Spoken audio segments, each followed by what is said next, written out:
पिछले सेशन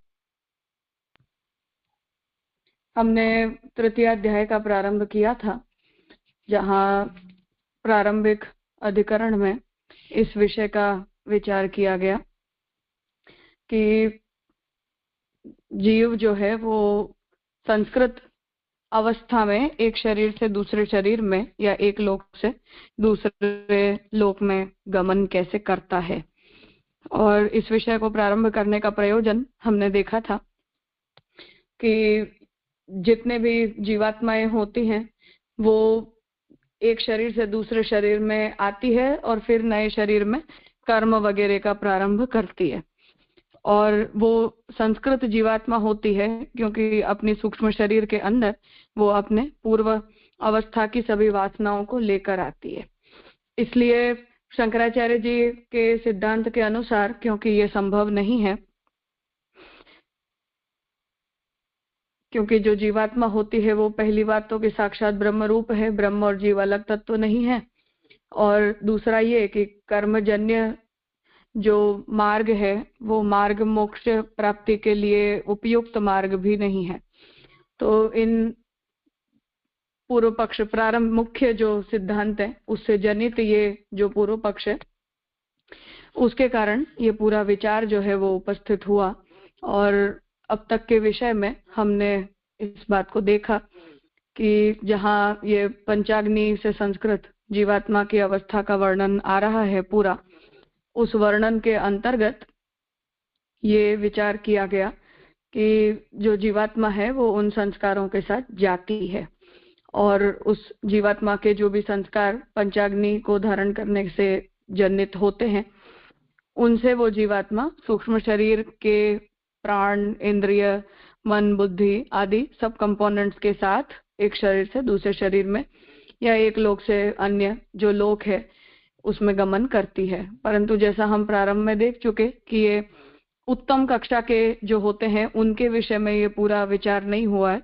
अधिकारी यहाँ मध्यम या हीन अवस्था का है और महाप्रभु जी के डिस्ट्रीब्यूशन के हिसाब से उत्तमाधिकारी जो कर्म मार्गी है वो ब्रह्म ज्ञाता होता है, इसलिए वो ब्रह्मात्मक भाव से जब कर्म करता है तो उसका कर्म सफल होता है और वो मुक्ति प्राप्त करता है। परंतु जो मध्यम और हीन अधिकारी होते हैं उनके केवल चित्त की शुद्धि होती है और चित्त शुद्धि से जनित जो आत्मा है, शरीर है, उसकी गति होती है, तो वो एक स्थान से दूसरे स्थान पर जाती रहती है। तो जब ऐसा ट्रांसमिशन उस मध्यम अवस्था वाली जीवात्मा का होता है तो जब तक वो ब्रह्म ज्ञान से संपन्न नहीं हो जाएगी, पूर्ण ब्रह्म ज्ञान से संपन्न नहीं हो जाएगी, तब तक वो जो जीवात्मा है उस जीवात्मा की जो गति है वो चलती रहेगी और वो पूर्ण ब्रह्म ज्ञान से संपन्न नहीं होने तक उसका मोक्ष संभव नहीं है। तो इस प्रक्रिया में वो नूतन शरीर को भी प्राप्त करेगी और कर्मानुसार अन्य लोकांतरों के अंदर भी उसकी गति होगी और इन सभी प्रकार की गतियों के अंदर वो संस्कार सहित उसकी गति होगी।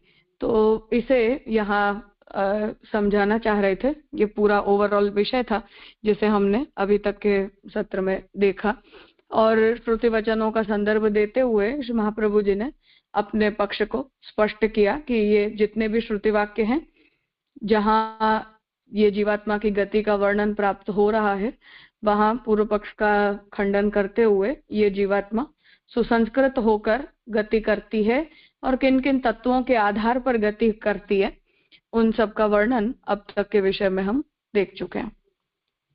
अब हम आगे का विषय जो है वो 7वें सूत्र से प्रारंभ करेंगे। गौरी को कुछ पूछना था या और किसी को भी अगर कोई प्रश्न हो अब तक के विषय में तो उन्हें करके फिर हम आगे करते हैं।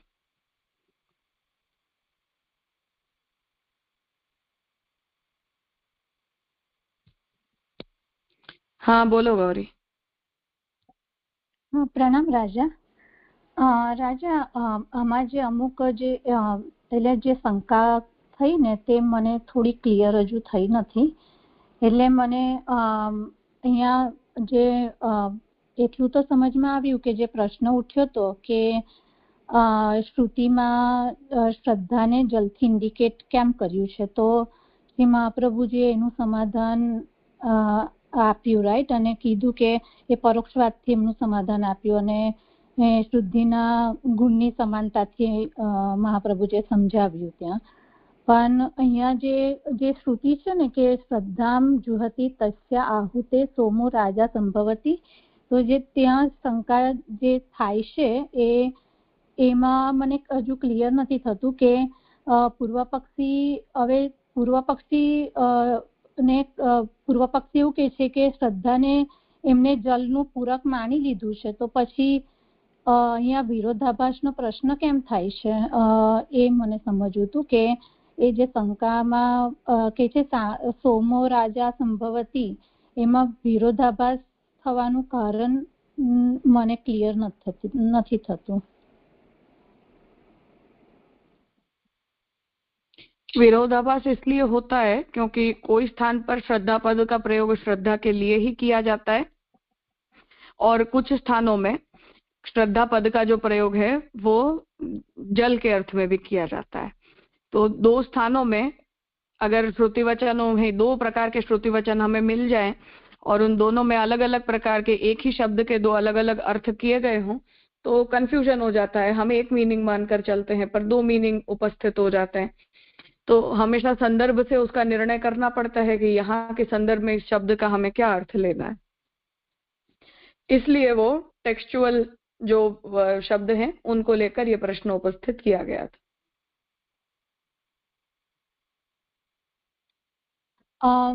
એટલે રાજા અહીંયા સોમો રાજા સંભવતી એનો મીનિંગ શું થાય છે? उसका अर्थ ये होता है कि सोम यज्ञ की जो क्रमशः आहुति दी जाती हैं उन सभी आहुतियों को ग्रहण करने वाले अलग अलग देवता होते हैं और वो प्रत्येक आहुति अगर सकाम और निष्काम दोनों प्रकार के भावों से दी जाए तो प्रत्येक आहुति के परिणाम स्वरूप यजमान है वो जिस किसी फल की अपेक्षा रखता हो उसका भी निरूपण उसमें किया जाता है.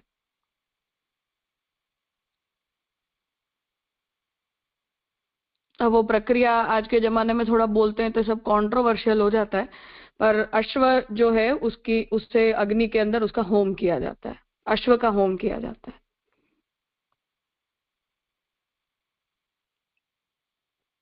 હા રાજા.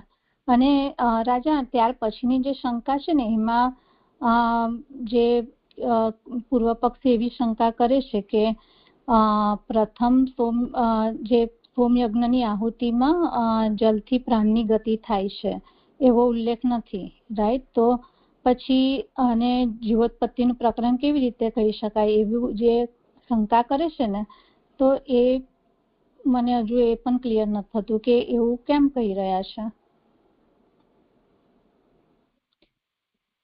वो इसलिए क्योंकि जिन जिन पदार्थों का हम होम करते हैं वो प्रत्येक पदार्थ किसी न किसी तत्व का उपलक्षक होता है.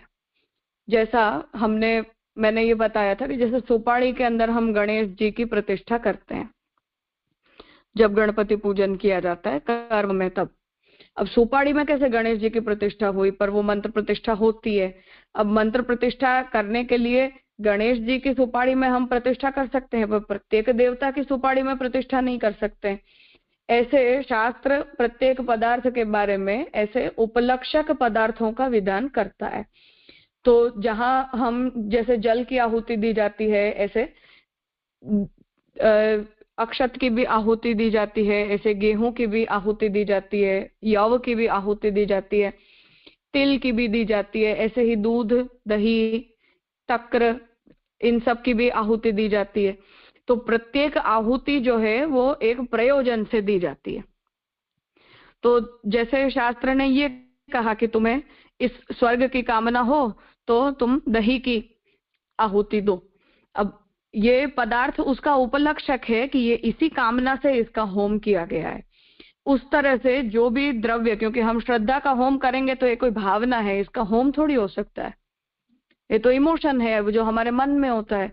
पर हम जब भी किसी भी कामना से, किसी भी आकांक्षा से या कोई एक पर्टिकुलर पर्पस से कोई प्रकार का होम करते हैं तो शास्त्र ने उन सब के मटीरियल असाइन किए हैं कि इस भावना से या इस कामना से अगर होम करना है तो इस पदार्थ का करना चाहिए।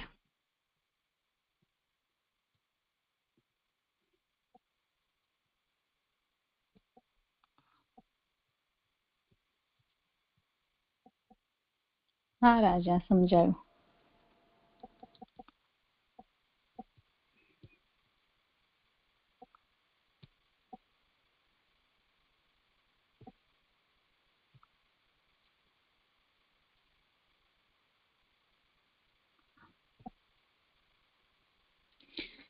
ठीक है, आगे हम छठे सूत्र से देखें तो 5वें सूत्र तक हमने इस विषय को देखा कि श्रद्धा पद का जो उल्लेख हमें शास्त्र में मिलता है और श्रुतियों में जो उल्लेख मिला है इस प्रकरण में, उसके अंतर्गत इसका निरूपण किया गया है।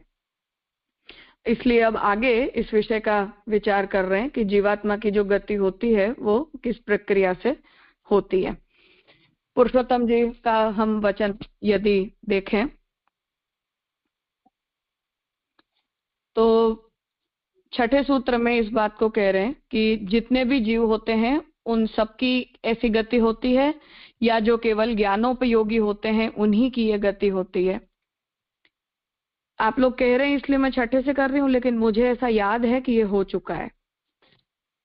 ठीक है, उसे हम रिपीट कर सकते हैं, कोई समस्या वाली बात नहीं है।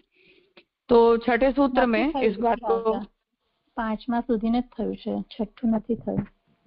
अच्छा, ठीक, एक मिनट बेटा। हाँ राजेश भाई। हाँ बस वही, बस बाकी था, छठा बाकी। अच्छा ठीक है।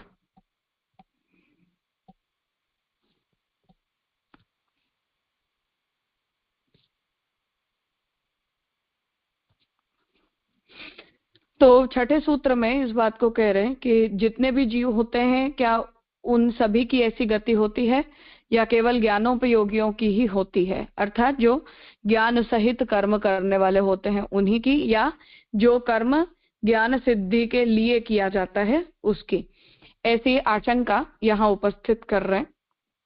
तो उसका निर्णय इस छठे सूत्र में दे रहे हैं कि ज्ञानोपयोगी जो होते हैं वो जब यज्ञ आदि कर्म करते हैं तभी उन्हीं की ऐसी गति होती है, क्योंकि वही संस्कृत शरीर होता है। ऐसा निर्णय इस छठे सूत्र से यहाँ करना चाह रहे हैं। तो मूल सूत्र में इस अर्थ को बता रहे हैं कि सुना गया न होने के कारण ऐसा अगर कोई कहे तो कहते हैं ऐसा नहीं। जो कुछ भी इष्ट होता है उसके उसी हेतु से जो करने वाले होते हैं उन्हीं लोगों की ये प्रतीति का विषय बनता है। यह तो निर्णय हो गया कि प्राणों से संलग्न जीव जाता है। अब विचारते हैं कि सभी जीव जाते हैं अथवा ज्ञानोपयोगी जीवों के जाने की चर्चा की गई है। तो यहाँ ये संशय उपस्थित कर रहे हैं कि प्राणों के साथ जीव जाता है, अर्थात वहां प्राण वायु रूप नहीं होते हैं, पर सूक्ष्म शरीर में तो तत्व रूप वायु के साथ जीवात्मा की गति होती है। अब इस पर सोचते हैं कि क्या जितने भी जीव हैं वो जीव मात्र की ऐसी गति होती है या केवल ज्ञानोपयोगी जीवों की होती है। तो उस पर यहाँ संशय उपस्थित कर रहे हैं। पंचाहुति ब्राह्मण में अधिकारी की बात नहीं है, वेद की कल्पना श्रुतानुसारी ही होती है। विशेष अधिकारी की बात न होने से तो पंचाहुति प्रकार सभी जीवों के लिए समझ में आता है। तो पूर्व पक्षी अपना मत रख रहे हैं, पहले संशय उपस्थित करके वो अपना मत रख रहे हैं कि पंचाहुति ब्राह्मण में जहाँ इस प्रक्रिया का वर्णन किया गया है वहां कोई विशेष अधिकारी की ऐसी गति होती है ऐसा लिखा नहीं गया है। और वेद के तात्पर्य का जो अर्थ है वो हम ब्राह्मणों, मतलब वेद ब्राह्मण भी वेद रूप हैं तो श्रुतानुसारी ही होती है, जो सुना गया है उसी के अनुसार इसका निर्णय करते हैं। तो उससे ये समझ में आता है कि ये कोई विशेष अधिकारी की बात नहीं है, पंचाहुति प्रकार है वो सभी जीवों के लिए बताया गया है। तो इस पर सूत्रकार कहते हैं, तो महाप्रभु जी इस पर अपना सिद्धांत पक्ष रख रहे हैं कि श्रद्धा पद और देव कर्तृत्व के वर्णन से तो इष्ट यज्ञकारी की ही प्रतीति होती है। सोम भाव साम्य की बात से भी उक्त बात की पुष्टि होती है। तो महाप्रभु जी अपना इस विषय में निर्णय दे रहे हैं कि जो पूर्व पिछले सूत्र में जो निर्णय लिया उसमें श्रद्धा पद का जो प्रयोग किया गया है उससे और देव कर्तृत्व के वर्णन से, अर्थात कि जो मनुष्य है वो देवरूप होकर ये सब कुछ करता है, उसके अंदर भी देवता की प्रतिष्ठा होती है। तो उसके वर्णन से ये समझ में आता है कि ये यज्ञकारी की ही, जो यज्ञ करने वाले होते हैं उन्हीं जीवों की ऐसी गति होती है, सभी जीवों की नहीं होती है। सोम भाव साम्य की बात से भी उक्त बात की पुष्टि होती है। तो सोमपान करने पर ही सोम भाव की प्राप्ति होती है और उन्हीं जीवों की संस्कृत शरीर से ऐसी गति होती है। इष्ट आदि करने वालों का ही धूम मार्ग में जाने पर सोम भाव बतलाया गया है। उक्त प्रकार में भी प्रथम आहुति का फल सोम भाव बतलाया गया है। इस प्रकार श्रुति साम्य से भी इष्टादि करने वालों की गति सिद्ध होती है। तो यहाँ भी इस बात को पुनः महाप्रभु जी सिद्ध कर रहे हैं कि धूम मार्ग में जाने पर सोम भाव प्राप्त होता है, अर्थात सोमपान जो किया है उसका फल हमें वहां जाकर सिद्ध होता है, ऐसा ही वर्णन है। और प्रथम आहुति का जो फल है, जो पहली आहुति वहां दी गई है, उसका फल भी सोम भाव की प्राप्ति बताया गया है। क्योंकि कर्म है वो कुछ लोगों के कभी अधूरे भी छूट जाते हैं, कुछ लोग उसे संपन्न नहीं कर पाते हैं। तो जितने जितने फेसेस में उसे संपन्न किया गया है, उसके कभी कभी कुछ जो बड़े महत् कर्म होते हैं उनके कुछ ऐसे टुकड़े टुकड़े में फल भी बताए गए हैं और कभी संपूर्ण कर्म का फल भी बताया गया है। इस तरह श्रुति साम्य से भी इष्ट आदि करने वालों के जीवों की ही ऐसी गति होती है, सभी जीवों की ऐसी उन लोगों की गति नहीं होती है। मतलब धूमादि अर्चिरादि मार्गों में जाकर और फिर वो फल को प्राप्त करें, या उन्हें जो पहले कर्म किए हैं उनके कुछ फल प्राप्त हो जाएं, फिर उन्हें पृथ्वी लोक पे पुनः नूतन शरीर मिले और उनकी प्रक्रिया आगे बढ़े, ऐसी गति जीव मात्र की नहीं होती है। केवल पंचाग्नि कर्म से संस्कृत जिनका शरीर होता है उन्हीं जीवों की यह गति होती है, ऐसा निर्णय यहाँ महाप्रभु जी दे रहे हैं।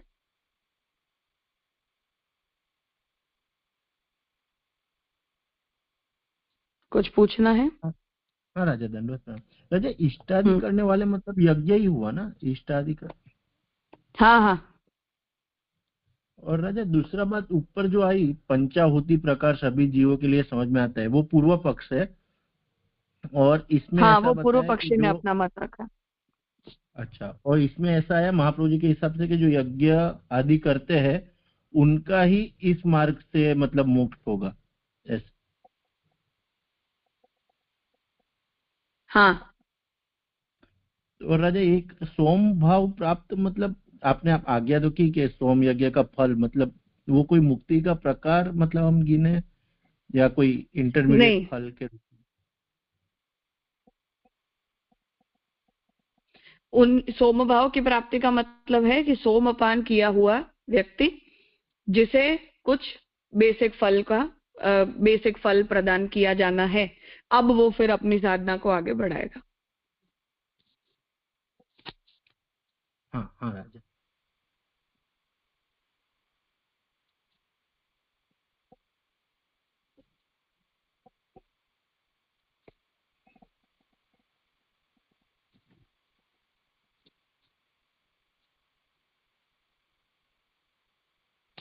ठीक है, आगे 7वें सूत्र से यह अधिकरण संपन्न होगा। तो पुरुषोत्तम जी कह रहे हैं कि अब 7वें में उनका होम करने से सोम भाव में अनिष्ट की आशंका होती है, ऐसी शंका उपस्थित कर रहे हैं। तो उसका निवारण यहाँ करना चाह रहे हैं। तो ऐसा करने पर प्रथम आहुति की सफलता तो होती है, ऐसा निर्णय श्री महाप्रभु जी दे रहे हैं। कुछ दोष का परिहार करते हैं। यदि श्रुति साम्य के आधार पर सोम भाव आदि की प्राप्ति इष्टादि कार्यों की ही मानते हैं, तो सोम भाव में उनके अनिष्ट की बात भी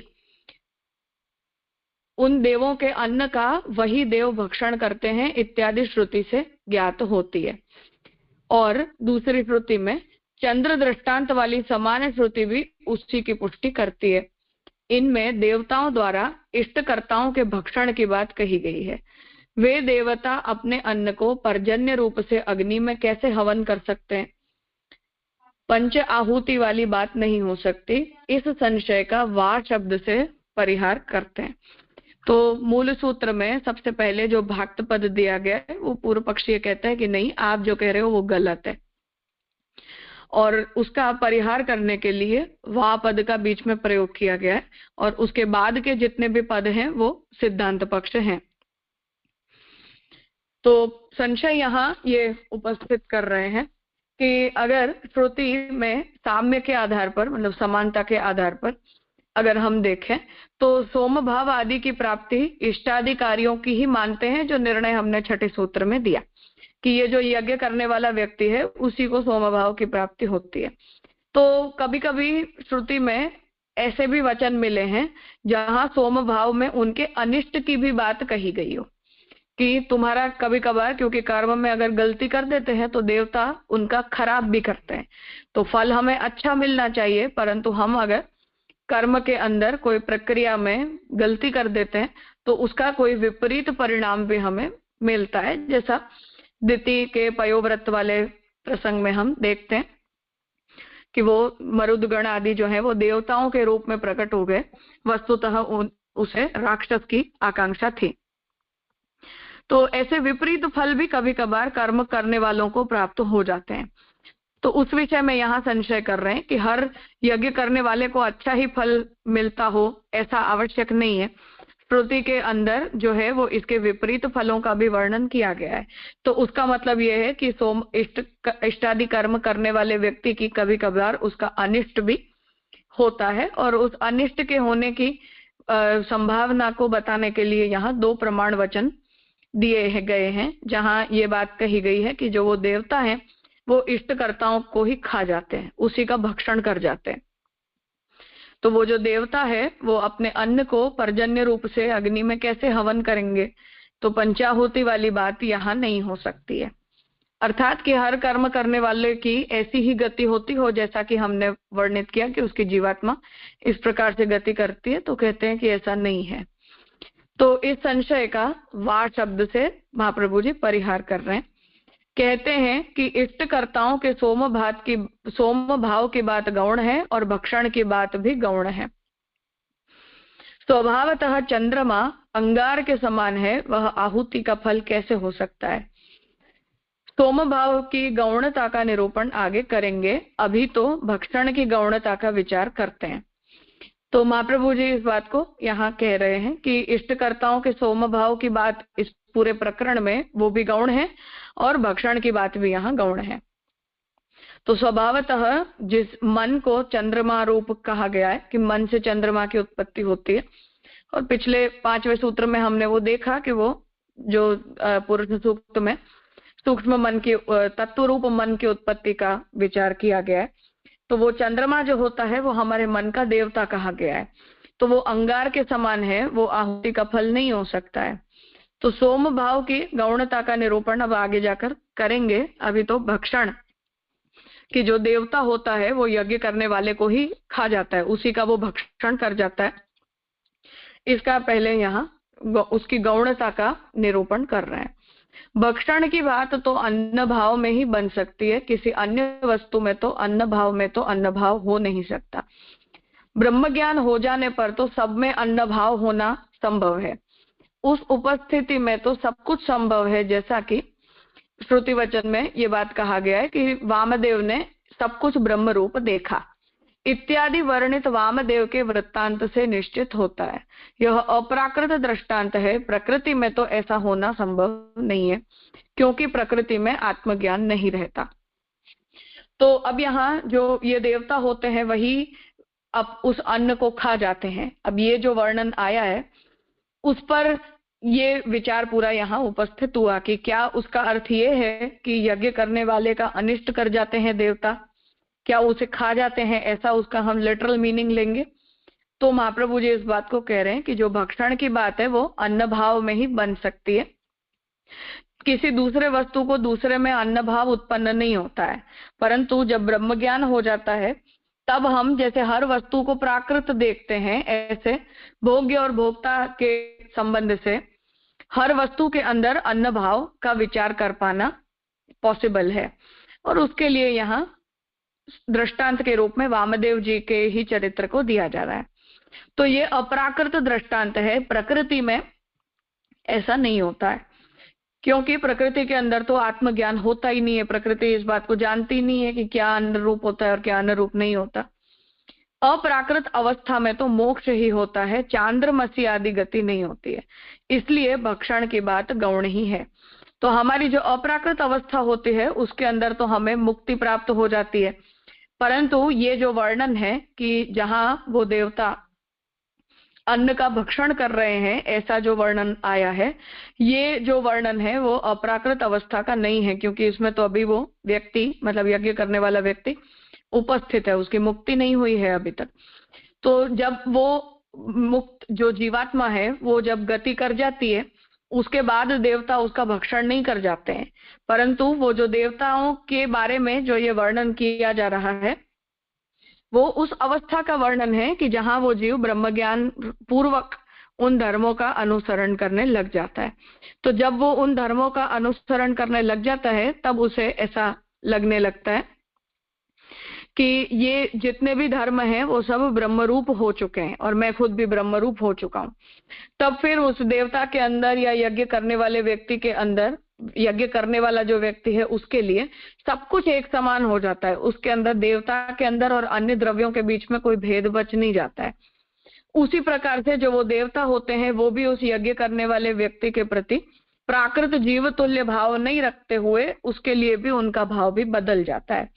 इसलिए वो जितना भी पूरा कर्म है उसमें, जैसे ज्ञान की जो अग्नि है वो हमारे पूर्व संचित प्रारब्ध आदि सभी कर्मों को भस्म कर देती है, उस प्रकार से ये जो देवता हैं वो भी उसके जितने भी धर्म हैं उन सब का भक्षण कर लेते हैं, अर्थात कि उन्हें वो प्राप्त कर लेते हैं और फिर वो जो जीवात्मा है वो उस कर्म बंधन से निवृत्त हो जाता है। क्योंकि वो जब आहुति हम दे रहे हैं तब मैं ये पदार्थ की आहुति इस देवता को लक्षित करके दे रहा हूं, इस प्रकार का हम संकल्प करते हैं जब हम बद्ध अवस्था में होते हैं। पर जो ब्रह्मज्ञान संपन्न व्यक्ति है वो जब संकल्प करेगा तो मैं उसके लिए मैं नहीं हूं, वो अपनी जीवात्मा को तो ब्रह्म रूप जानता है। जो पदार्थ का वो होम करने जा रहा है उस पदार्थ को भी वो ब्रह्मात्मक जानता है, अग्नि को भी ब्रह्मात्मक जानता है और उस देवता को भी ब्रह्मात्मक जानता है।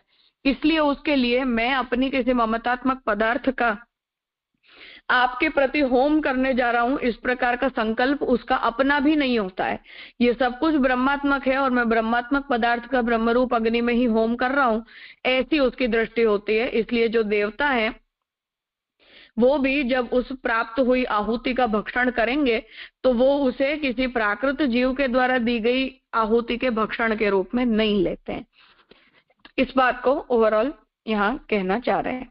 तो अपराकृत अवस्था में तो जीवात्मा का मोक्ष हो जाता है, चांद्रमसी वगैरह गति नहीं होती, अर्थात कि चंद्रलोक के अंदर गमन करना या सूर्यलोक में गमन करना, अन्य अन्य देवताओं के स्थान पर जाकर और वहां से अपने अपने फलों का भोग करना, ऐसी उसकी गति अपराकृत अवस्था में नहीं होती है।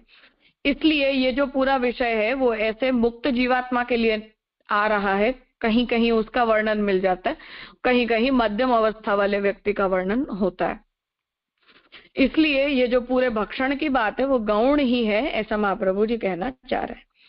भक्षण का गौण भाव श्रुति के शब्दों से ही परिलक्षित होता है, जैसे कि जो व्यक्ति अन्य देवताओं की उपासना करता है, इस श्रुति वचन में पशु शब्द गौण है, वैसे ही यहाँ भी भक्षण शब्द गौण है।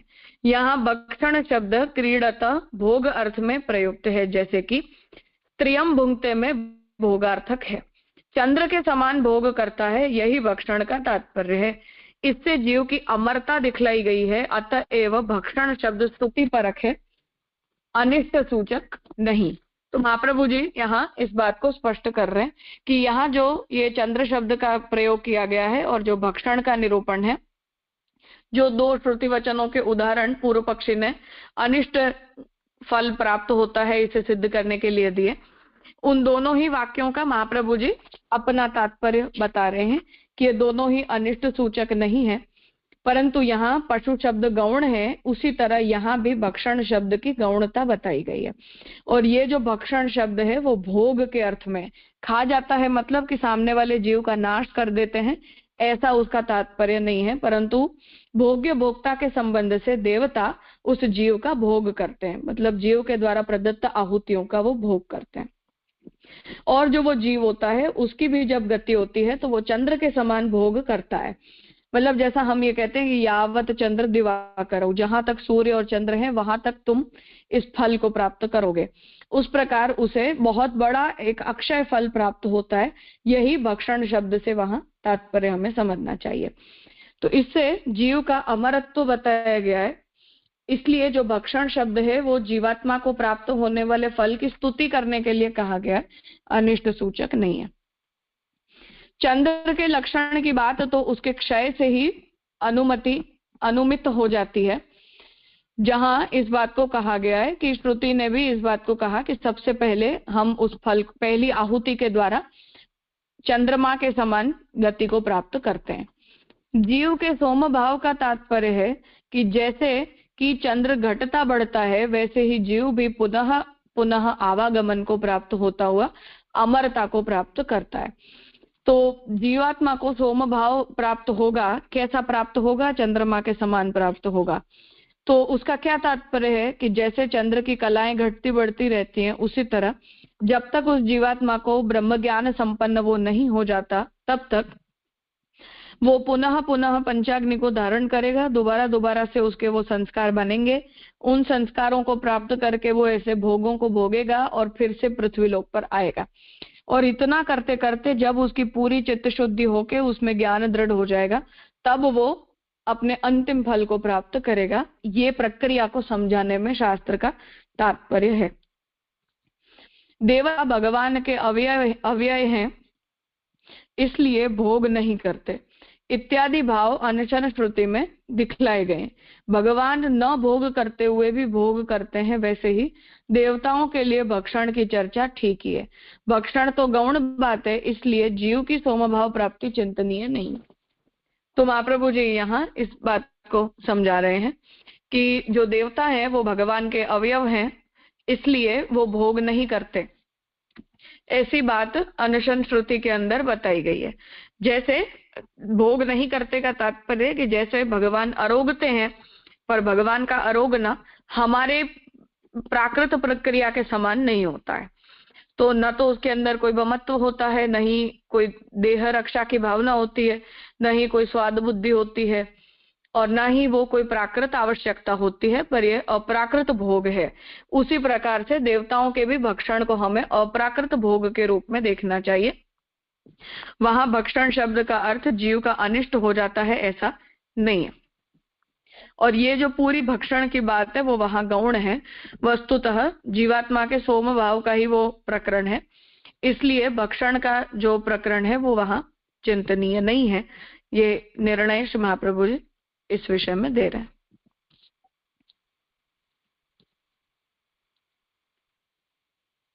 राजा धन्यवाद प्रणाम। राजा ये जो शंका है ना, उसमें थोड़ा कंफ्यूजन था।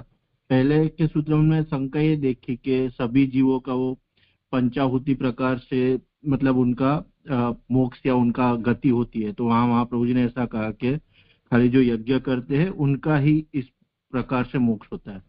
फिर वापिस यहाँ ये शंका आई मतलब इसमें के भोग देवता उनका भक्षण कर जाते हैं, या और उसमें एक सेंटेंस ऐसा आया, पंचाहुति वाली बात नहीं हो सकती, और फिर इस संशय का वा शब्द से परिहार करते हैं। तो राजा ये बात नहीं समझ पाई कि पंचाहुति वाली बात नहीं हो सकती, ये मतलब पूर्व पक्षी का मत है। हाँ, पूर्व पक्ष वाला कह रहा है कि पंचाहुति वाली बात हो सकती है, फिर पंचाहुति वाली बात नहीं हो सकती, मतलब सभी के लिए पंचाहुति वाली बात नहीं हो सकती, ऐसा मतलब वो थोड़ा संशय नहीं आइडिया है राजा। पहले छठे सूत्र के अंदर तो ये बात हुई कि वो जीव मात्र के लिए होती है, तो महाप्रभु जी ने कहा कि जीव मात्र के लिए नहीं होती है, ये केवल जो यज्ञ आदि कर्म करते हैं केवल उन्हीं की बात होती है। अब यहाँ दूसरे में ये बात आई कि अगर हम ये दोनों ही श्रुतियां, क्योंकि एक ही प्रकरण का पार्ट है, इसलिए उसके आधार पर अगर हम विचार करेंगे तो सोम भाव की प्राप्ति जैसा हमने निर्णय किया कि केवल यज्ञ आदि कर्मों को करने वालों की ही होती है, परंतु दूसरी जगह जहां ये कहा गया है कि ऐसा यज्ञ आदि कर्म करने वालों के देवता उनका बुरा भी कर जाते हैं, तो उससे ऐसा समझ में आता है कि वो उनकी बात नहीं हो रही है, क्योंकि देवता अगर किसी के साथ किसी का भक्षण कर जाने वाला व्यवहार करेंगे तो वो कोई जीव यज्ञ आदि कर्म करने वाला या पंचाग्नि से संस्कृत जीव नहीं हो सकता है। इसलिए पूर्व पक्षी ये कहता है कि इससे ये समझ में आता है कि ये पंचाहुति वाले प्रकरण की बात नहीं हो रही है, किसी और की बात हो रही है, इसलिए महाप्रभु जी ने इसका निर्णय दिया। हाँ हाँ राजा, स्पष्ट। मतलब ये पूरा मोक्ष का प्रकार कोई वो पंचाहुति में से एक्सक्लूड करना चाह रहा है। हाँ बिल्कुल। हाँ हाँ राजा, प्रणाम। अर्थात कि उसे ये सब कर्मजन्य जो फल हैं वो सारे केवल लौकिक फल ही होते हैं, ऐसा सिद्ध करना प्रयोजन। हाँ हाँ राजा, स्पष्ट। उससे मोक्ष वगैरह कोई पारलौकिक फलों की प्राप्ति नहीं होती है, ऐसा अंततः साबित करना चाहते हैं। राजा एक और ये कंफ्यूजन था, ये प्राकृतिक वाला और अप्राकृतिक वाला आपने समझाया ना, तो प्राकृतिक में मतलब ये महाप्रभु जी ऐसा समझा रहे हैं कि क्योंकि प्रकृति में आत्मज्ञान नहीं रहता और अप्राकृत अवस्था में तो मोक्ष ही होता है। मतलब यज्ञ करने वाला एक ये कंडीशन पे पहुंचेगा कि वो प्राकृतिक हो जाएगा और तब देवता उसका भोग करेंगे, मतलब उसका भोगते हैं और वो उसके लिए फल रूप ही है। इस तरह से महाप्रभु जी अप्राकृतिक कहते हैं, फलावस्था में वो अप्राकृतिक अवस्था पहुंचेगा, ऐसा कहने का अर्थ यह है कि जब कोई भी जीव जिस किसी अवस्था में कर्म कर रहा है, तो जैसे उसकी अपनी प्रकार की अंडरस्टैंडिंग है कि मैं ये जो कुछ भी कर रहा हूँ वो इस प्रयोजन से कर रहा हूँ या इस अवस्था में कर रहा हूँ या इसके पीछे ये पर्पस वगैरह है, तो ये जो भी हमारी जो ये अवस्था होती है, उस अवस्था में हमारे शरीर के जितने भी पदार्थ हैं उन सब का संस्कार भी ऐसा ही बनता है।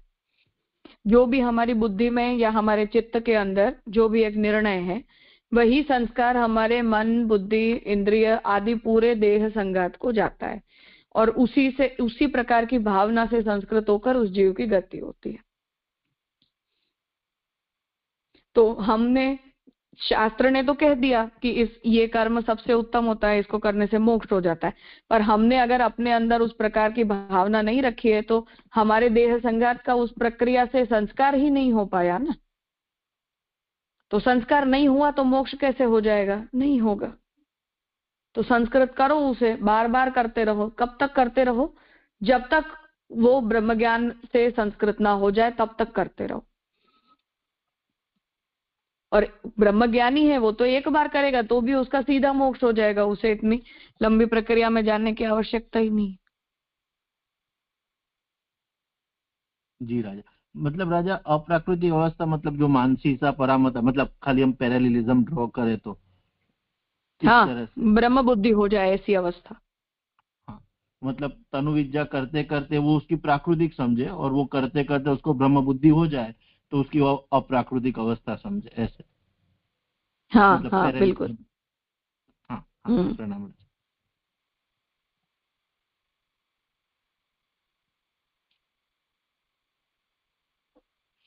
मैंने पहले दिन जो कहा था ना, ये उस प्रकार के हम हर मंत्र के साथ हम जो कुछ भी करते हैं उसका प्रभाव हमारे मन के ऊपर, हमारे बुद्धि के ऊपर, हमारे इंद्रियों के ऊपर पड़ता है। और जैसे हम जो कोई भी कर्म कर रहे हैं उससे हम संस्कृत होते हैं और वो देवताओं तक जाता है। तो जब मैंने ये संकल्प किया कि हाँ मैं इस प्रयोजन से इंद्र को इनवाइट कर रही हूँ और वो मेरी इस आहुति का स्वीकार करे, तो उस ऐसा करने पर हमारे मन को भी ये मैसेज जाता है कि इस पदार्थ की मैंने इस प्रयोजन से इंद्र को आहुति दी, चंद्रमा को आहुति दी या वरुण के प्रति आहुति दी, तो इसका संस्कार हमारे ऊपर पड़ा और वो जिस किसी प्रयोजन से पड़ा उसी से हमारे सूक्ष्म शरीर का संस्कार बनता है कि हम इसीलिए ये कर्म करते हैं। हाँ राजा, स्पष्ट। तो ज्ञान सहित करते हैं तो ज्ञान के संस्कार पड़ते हैं, अज्ञान से करते हैं तो अज्ञान के संस्कार पड़ते हैं, सकाम होकर करते हैं तो सकामता के संस्कार पड़ते हैं, ऐसा। हाँ हाँ राजा, स्पष्ट हो। राजा एक लास्ट रहा, अप्राकृतिक अवस्था में तो मोक्ष ही होता है, चांद्रमसी आदि गति नहीं होती, तो ये चांद्रमसी गति है वो लौकिक गति कही जाएगी? एग्जैक्टली लौकिक नहीं कहेंगे, पर ये स्वर्ग आदि लोकों को जैसे हम प्राप्त करते हैं ना, उस प्रकार की गति है कि कुछ समय में वापस आना। हाँ हाँ राजा, स्पष्ट हो। हाँ हाँ, प्रणाम राजा। तो ये जैसे मैंने कहा ना कि शास्त्र में, क्योंकि हर व्यक्ति, जैसा हमने देखा था कि सोम यज्ञ करना अपने आप में एक टास्क है, पंचाग्नि की प्रक्रिया को भी अच्छी तरह से एकम्प्लिश करना हर व्यक्ति के बस की बात नहीं है।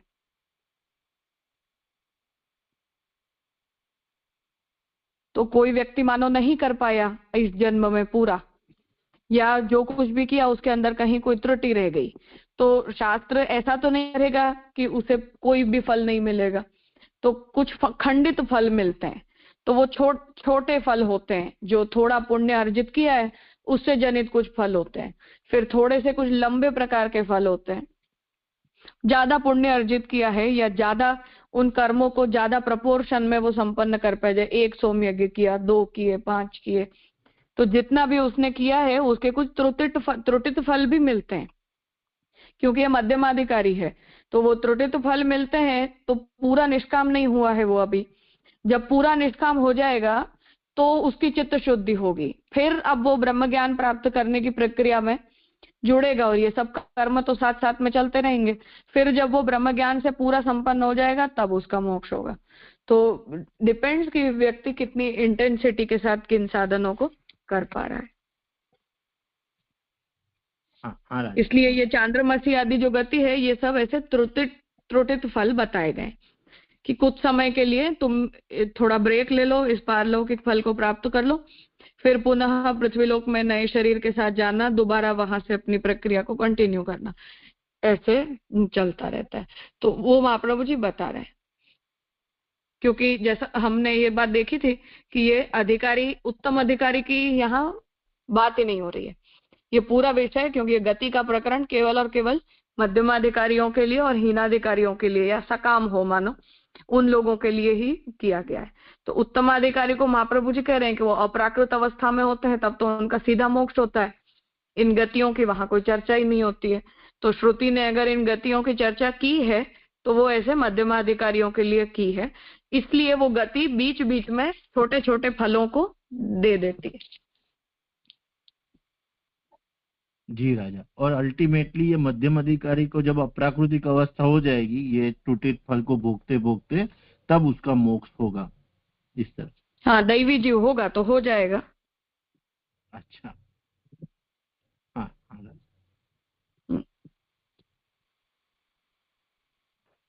हाँ। स्वातिबेन। हाँ, दंडवत प्रणाम राजा।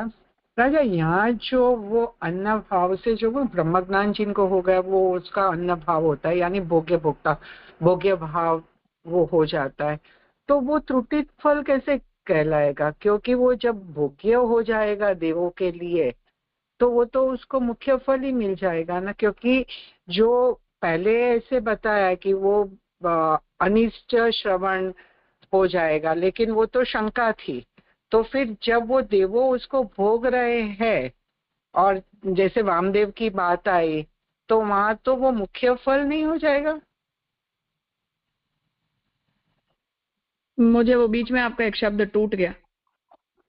नहीं, वामदेव को जो प्रसंग आप इसके साथ कोरिलेट करके बतायो है, तो वहां हाँ। जो वामदेव है और यहाँ जो कह रहे हैं कि वो प्रभु के लिए, अरे देवों के लिए वो भोग्य हो जाता है अन्न भाव से। जो अप्राकृत रूप से जिनको ब्रह्म ज्ञान हो गयो, वो देवों के लिए वो अन्न भाव से मतलब भोग्य हो जाता है। तो वो अनिष्ट तो है नहीं, जो पहले संशय था कि अनिष्ट फल की प्राप्ति होगी, कि ऐसे अनिष्ट उसको कुछ श्रवण किया, अनिष्ट कुछ हुआ, उसके लिए वो अन्न भाव देवों के लिए हो गया, ऐसे तो है नहीं। और वो नहीं है तो वो त्रुटित फल कैसे कहलाएंगे? क्योंकि वो मुख्य फल वो भोग्य, देवों के लिए भोग्य हो गया, तो वो तो मुख्य फल ही हो जाएगा ना। नहीं नहीं, मुख्य फल हम उत्तमाधिकारी के लिए कहेंगे तो मुख्य फल तो मुक्ति है ना। मुक्त ओके। तो हुआ नहीं है ये, इसीलिए तो इसकी ये सब गति सूक्ष्म शरीर के साथ हो रही है। लेकिन देवों के लिए जो भोग्य हो जाएगा तो बाद में वो वापस वो जो चंद्रमा की गति के अनुसार वो वापस आएगा, ऐसे आपने बताए।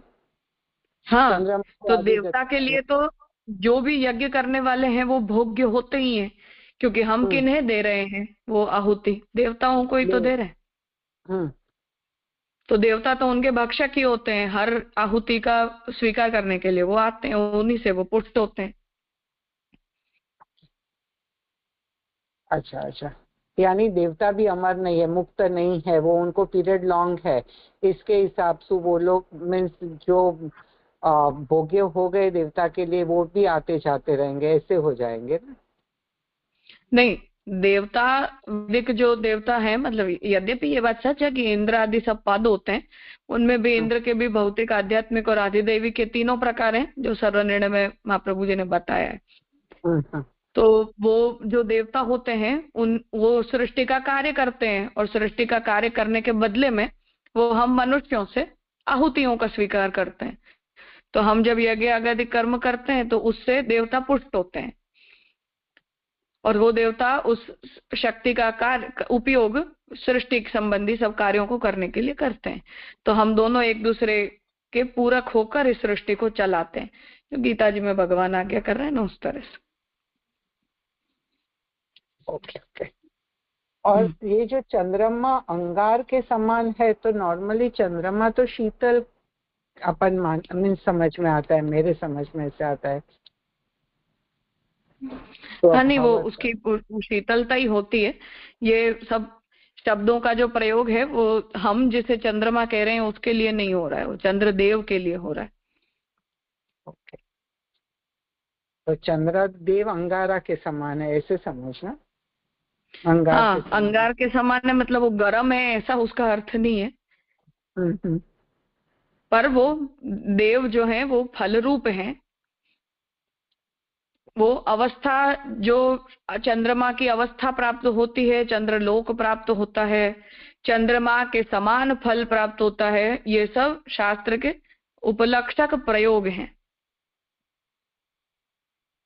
जैसे चंद्रमा के समान फल होता है, उसका मतलब ये नहीं कि हमें चंद्रलोक मिल गया, उसका मतलब ये है कि वो घटता बढ़ता फल मिलेगा। ऐसे ये उपलक्षक शब्द प्रयोग यहाँ बताए गए। जी राजा।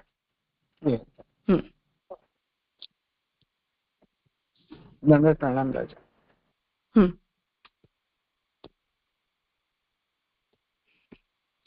हाँ प्रीतिबेन। हाँ प्रणाम राजा। यहाँ पे ये जो बात आई ना कि वो यज्ञ कर रहा है, कर्म कर रहा है, तो उसको तो ब्रह्म भाव तो है, मतलब वो उसका अन्न का तो भाव ही नहीं है, भक्षक ऐसा तो कुछ भाव ही नहीं है भक्ष्य वगैरह का। तो उसमें और ब्रह्म ज्ञानी में क्या डिफरेंस रह गया फिर? वो सब कुछ तो ब्रह्म जानता है, अपने आप को भी ब्रह्म जानता है, पदार्थ को भी ब्रह्म जानता है, तो फिर उसको और ब्रह्म ज्ञानी में डिफरेंस क्या रह गया जय? नहीं, यहाँ तो महाप्रभु जी वो डिफरेंस बता रहे हैं, ऐसा नहीं कह रहे हैं कि इस प्रकरण में ब्रह्मज्ञानी की बात हो रही है, पर महाप्रभु जी ये फर्क बता रहे हैं कि लोग ब्रह्मज्ञान संपन्न होकर करते हैं उनमें ऐसा अन्न भाव प्रकट होता है और वो सब कुछ एक समान देखते हैं। पर ये उस अवस्था वाले व्यक्ति की बात नहीं हो रही है, यहाँ तो मध्यमाधिकारी का प्रकरण है ये पूरा। तो उसको ब्रह्म भाव मतलब पदार्थ वगैरह में नहीं है, ऐसा ही समझना है? नहीं है, हाँ नहीं है। अच्छा, हाँ ठीक है। इसीलिए वो देवता जो है उसके द्वारा दी गए पदार्थों का भोग करते हैं और इस जीव को भी चंद्र के समान फल प्राप्त होता है। तो मतलब उसका लक्ष्य जो मोक्ष है, तो जब तक उसको मोक्ष नहीं मिलता वो ऐसे यज्ञ करता ही रहेगा, ऐसा ही उसका रहा ना रिजल्ट? इफ एट ऑल उसका लक्ष्य मोक्ष है भी तो आवश्यक नहीं है। अच्छा, पर महाप्रभु जी ऐसा, हाँ, किसी का मन लग जाता है कि हाँ ये अच्छा ही है ना, इसमें क्या कमी है, ऐसा हो जाता है। हाँ हाँ हाँ। पर महाप्रभु जी का ऐसा गुड फेथ है कि हर व्यक्ति का एक सैचुरेशन आता है। तो जो ये शास्त्र कर्म में जो भी व्यक्ति इतनी निष्ठा रखने वाले होते हैं और उन्हें करते रहते हैं, उन लोगों का भी एक सैचुरेशन आता है और वो उस सकामता से या ऐसे फलों से फिर थक जाते हैं। बराबर। हाँ, और जब वो थक जाते हैं तब फिर उन्हें वो, क्योंकि थक जाते हैं का मतलब है कि खुद भी थोड़ा बहुत थक जाते हैं, और दूसरा कि वो कर्म भी अपने अंदर, हमारे अंदर चित्त शुद्धि को जनरेट करता है। यद्यपि व्यक्ति का उसमें प्रयोजक होना जरूरी होता है, पर फिर भी ये जो शास्त्र कर्म हम कर रहे हैं वो भी हमारे शरीर में ऐसे संस्कार पैदा करते हैं जिससे मनुष्य को ऐसी अपने आप में ही ज्ञान आदि प्राप्त करने की ऐसी इच्छा होती है चित्त शुद्धि के कारण, फिर उसका मोक्ष हो सकता है।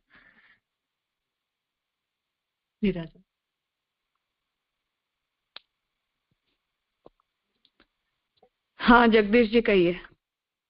हाँ, दंडवत प्रणाम राजा। ये और तो सब स्पष्ट हो गया, लेकिन जो दूसरी श्रुति में जो ये चंद्र दृष्टांत वाली में जो क्षय की बात जो अंत में है ना कि प्रथम बाप पिबते बानी इत्यादि श्रुति में पुष्टि करती है, तो वो कंसेप्ट मेरे क्लियर नहीं हुआ कि वो क्षय से वहां क्या मतलब बात आ रही है।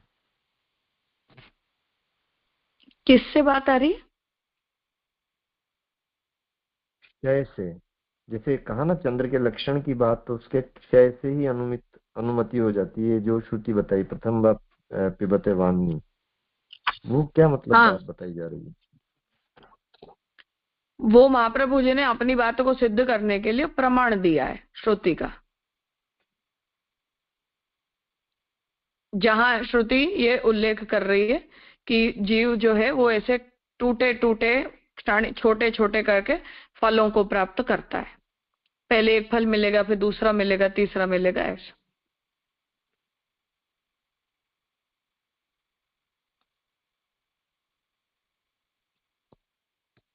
तो जी ये जो सबसे पहले जो हमने देखा था कि जैसे वहां जो दो श्रुतियां ली, तो उसमें ये जो चंद्र दृष्टांत वाली समान श्रुति वो फिर कुछ अलग कह रही है कि जो जैसे चाभ्यायस्व इत्यादि चंद्र दृष्टांत वाली समान श्रुति भी उसी की पुष्टि करती है, तो वहां वो भक्षण के संदर्भ में बात है और यहाँ क्षय के संदर्भ में, ऐसा समझना? पूर्व पक्षी ने उसे भक्षणार्थक लिया था और महाप्रभु जी उसे क्षयार्थक ले रहे हैं। अच्छा अच्छा अच्छा, ठीक बात है। माने वो भक्षण नहीं होकर के वो वहाँ तात्पर्य जो आज जैसा आपने बताया कि उपलक्षण विधि से वो इस प्रकार के खंडित फल उसको मिलते रहेंगे और फिर वो कंटिन्यूएशन में चल के और अंत में मतलब कभी जब चित्त शुद्धि वगैरह इस तरह की प्रक्रिया हो जाएगी तब वो पूर्ण फल की प्राप्ति होगी। हाँ हाँ। एक जी ये अनशन श्रुति से मतलब क्या है? इत्यादि भाव अनशन श्रुति में दिखलाए गए हैं। श्रुति के ये सारे अलग अलग प्रकरण हैं जिन्हें उद्धृत किया जा रहा है बात समझाने के लिए।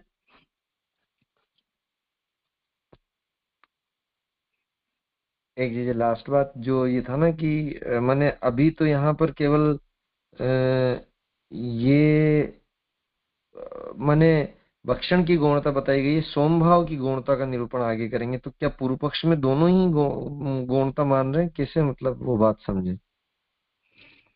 नहीं, कहने का मतलब ये है कि कोई भी श्रुति वचन जब कोई निरूपण कर रहे हैं तो वो किस बात पर वजन देना चाह रहे हैं, कौन सा उस पूरी श्रुति का मुख्य विषय है और कौन सा अवान्तर विषय, उसे देखना जरूरी है।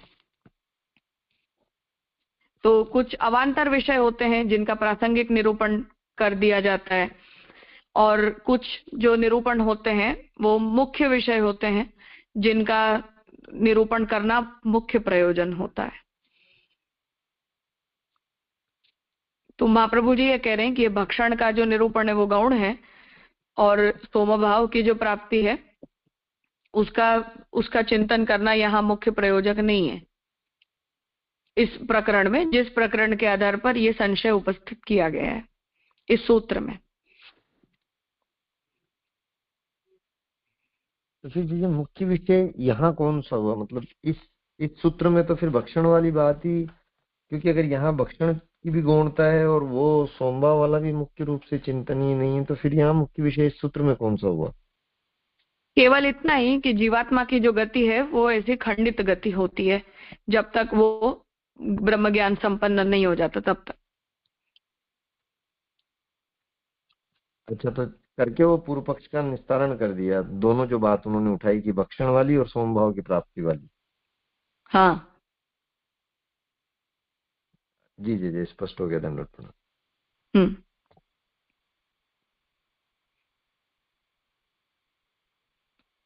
हाँ अलका बेन। हाँ राजा, दंडवत प्रणाम। मैं ऐसा बोल रही थी कि जो पुष्टि मार्गीय है 19-20 साल से, और कुछ गलत किया, और अभी 18-19 साल से वो कोई इस डोमेन में है ही नहीं, तो फिर इसका क्या फल मिलेगा? ये हमारा अभी विषय नहीं है। जो विषय है उसी के संबंध में अगर कोई जिज्ञासा है तो उसी की हम चर्चा कर सकते हैं। जी राजा, मैं जिज्ञासा से थोड़ी इसलिए हाँ, जो विषय संबंधी है उसी की हम चर्चा कर सकते हैं। ठीक है, तो यहाँ ये अधिकरण संपन्न होता है। ओवरऑल जो पूरा कहने का तात्पर्य था यहाँ, वो मुख्य रूप से ये है कि कर्म करने वाले हर व्यक्ति को अलग अलग प्रकार की उनकी गति होती है। उनके देह आदि के संस्कार जो हैं वो अलग अलग प्रयोजनों से सिद्ध होते हैं, और उनसे सिद्ध हुए जो उनके संस्कार हैं उन्हें लेकर उन जीवों की स्थान स्थान पर गति होती है।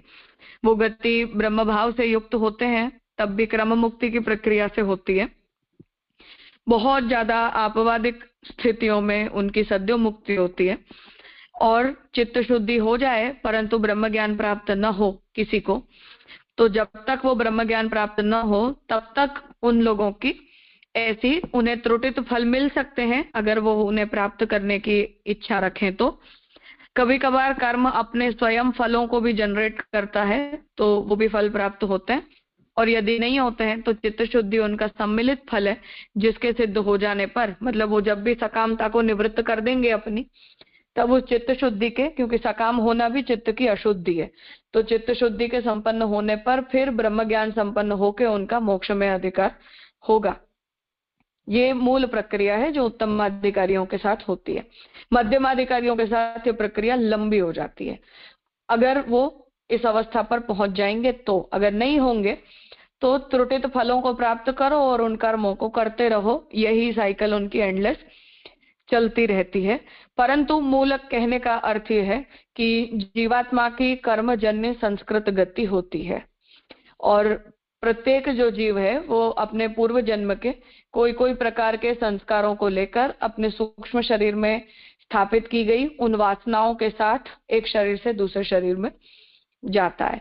तो साधनाधिकार साधन का जो ये अध्याय है उसके संदर्भ में जिस किसी जीव को जो कोई भी साधन प्राप्त होते हैं, जो भी फल प्राप्त होते हैं, उन सब में ये जो उसका सुसंस्कृत उसकी जो गति है वही उसमें निर्धारक बनती है। ये ओवरऑल आगे थोड़े और अधिकरणों के जाने पर महाप्रभु जी सिद्ध करना चाह रहे हैं।